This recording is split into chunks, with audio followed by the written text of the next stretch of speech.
आज का जो विशेष मुद्दा है, आपने देखा कि 9 साल हो गए, 5 साल बीजेपी की सरकार और 4 साल जेजेपी बीजेपी की सरकार। इस सरकार ने आपने देखा हर बार एक झूठ का तूफान इन्होंने छोड़ा। आपसे पहले किसान को झूठ बोली कि 2022 में आय दुगनी होगी। फिर आप युवा के साथ आज बेरोजगारी में एक नंबर पर, अगर बेरोजगारी में एक नंबर पूरे देश में और हरियाणा प्रदेश। आप भ्रष्टाचार की बात करो तो प्रदेश नंबर 1। आप अगर विकास की बात करो वो पिछड़ापन।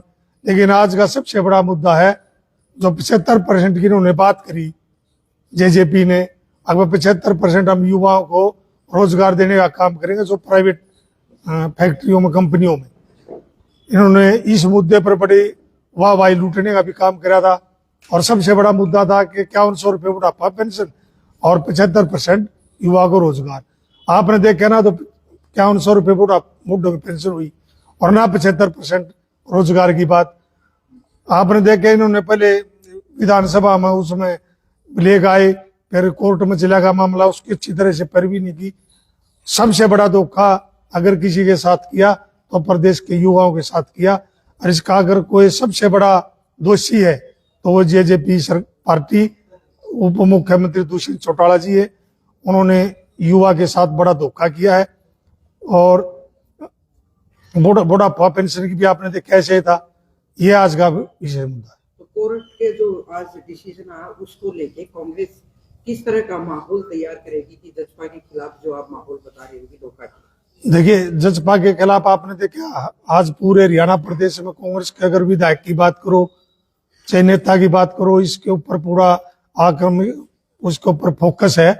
और हर विधानसभा या जिले स्तर पर आज प्रेस कॉन्फ्रेंस होंगी और इसके प्रति बड़ा एक जन आंदोलन भी, अगर इसको कहूं तो वो भी कराया जाएगा। कांग्रेस को भरपूर हर युवा के घर, हर युवा के कान तक पहुंचाने का काम करेंगे। कैसी आप झूठी पार्टी से, झूठी सरकार से भरोसा ना करें। आप प्रदेश के युवाओं का भविष्य के साथ जो धोखा है इसको बर्दाश्त नहीं करेंगे। आगामी दिनों में कांग्रेस बड़ी हाईटेक प्रोग्राम कर रही है लगातार, तो क्या ये जो 5 स्टेट के जो चुनाव के नतीजे आने हैं उनसे गदगद है? ये उम्मीद है कि भी 5 राज्यों में कांग्रेस इतने जारी है? देखिए, आप सारे पत्रकार साथी, आपने भी अच्छी तरह पता है कि 500 की 500 स्टेटों में आज इलेक्शन है। वहां मेरे को पूरा भरोसा है कि 500 स्टेटों में कांग्रेस की सरकार आएगी। और इस बीजेपी की झूठी सरकार जो सेंटर की सरकार है, आने वाले 2024 में वहां भी मोदी जी को उठाने का काम करेंगे और पूर्ण बहुमत से 500 स्टेटों में सरकार आएगी। केंद्रीय मंत्री के बेटे की जो है वीडियो वायरल हो रही है, उसको कैसे देखते हैं? देखिए, भ्रष्टाचार का अड्डा है ही। आपने देखा मंत्री जो हमारे कृषि मंत्री हैं, उसके बेटे का छोटी बात नहीं, 10,000 करोड़ की बात है। 10,000 करोड़। अगर हम किसान के कर्ज की बात करें तो 8,000 करोड़ है पूरे देश में। लेकिन भ्रष्टाचार, एक कृषि मंत्री के बेटे का भ्रष्टाचार 10,000 करोड़ की बात हो रही है। लेकिन आपने देखा ना ईडी की कोई बात है, ना कोई और इंक्वायरी की बात है। और इसके प्रति ना किसी बीजेपी के नेता का, मंत्री का, प्रधानमंत्री का, किसी भी स्टेट के मुख्यमंत्री का कोई इसके ऊपर जवाब नहीं आया। और पूरे की पूरा भ्रष्टाचार का अड्डा बना हुआ है पूरा देश और प्रदेश। तो दुष्यंत चौटाला राजस्थान गए थे और कहा कि वहाँ के विधानसभा की चाबी है, चाबी से जो ताला खुलेगा। देखिए, यहाँ से हरियाणा प्रदेश के साथ धोखा किया, ऐसे तो भाग गया वो। लेकिन राजस्थान में भी उसका खाता नहीं खुलने वाला, पूरी तरह से विफल है। और राजस्थान हमारे लगता बॉर्डर है, एक ही प्रदेश मानो साथ साथ लगते हैं। जेजेपी का उन्होंने राजस्थान के सभी वासियों ने दुष्यंत का एक बात का पता है कितना झूठा है, कितना गद्दार है। अगर गद्दार भी कहूं तो भी गलत बात नहीं। हरियाणा प्रदेश के साथ अगर किसी ने गद्दारी करी तो उसका नाम है दुष्यंत चौटाला। सरकार ही नहीं बननी थी। हरियाणा प्रदेश ने तो बीजेपी के खिलाफ वोट दी उनको। लेकिन उन्होंने वो नारा दिया था कि बीजेपी का 75 पार का नारा था, जेजेपी कह रही थी जब ना पार। लेकिन दोनों बड़े पक्के यार।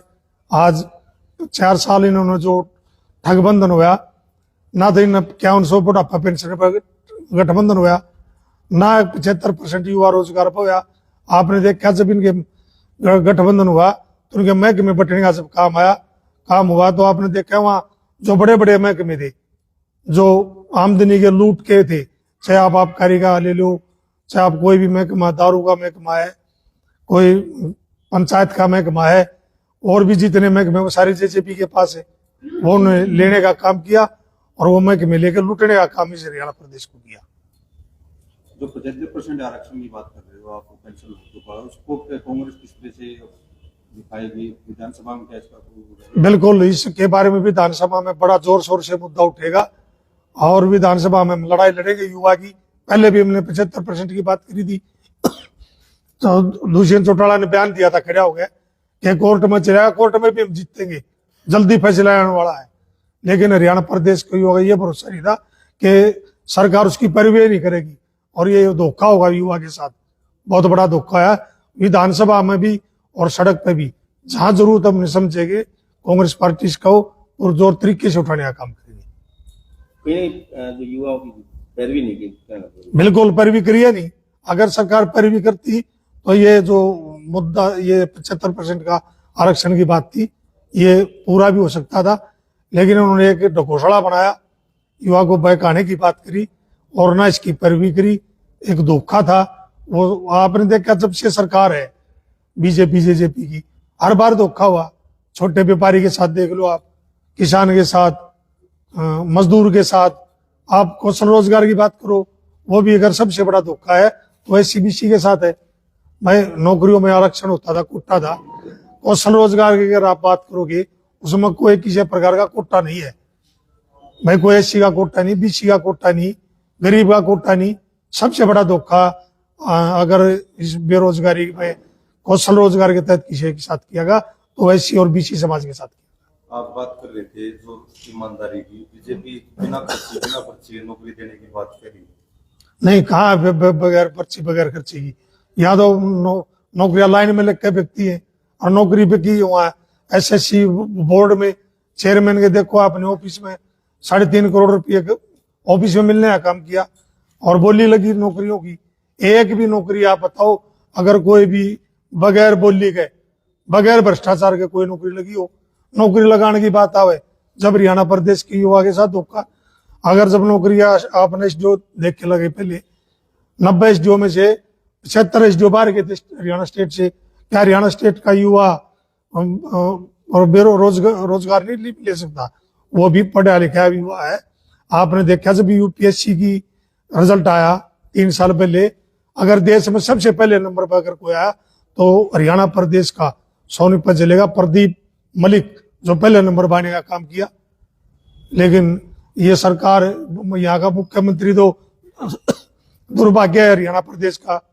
ये कब है कि बोले हरियाणा प्रदेश का युवा कंधे से ऊपर कमजोर है। ये मजाक नहीं तो क्या है? अगर सबसे पढ़ा लिखा और सबसे मजबूत अगर देश में कोई है तो हरियाणा प्रदेश का युवा है। ठीक है।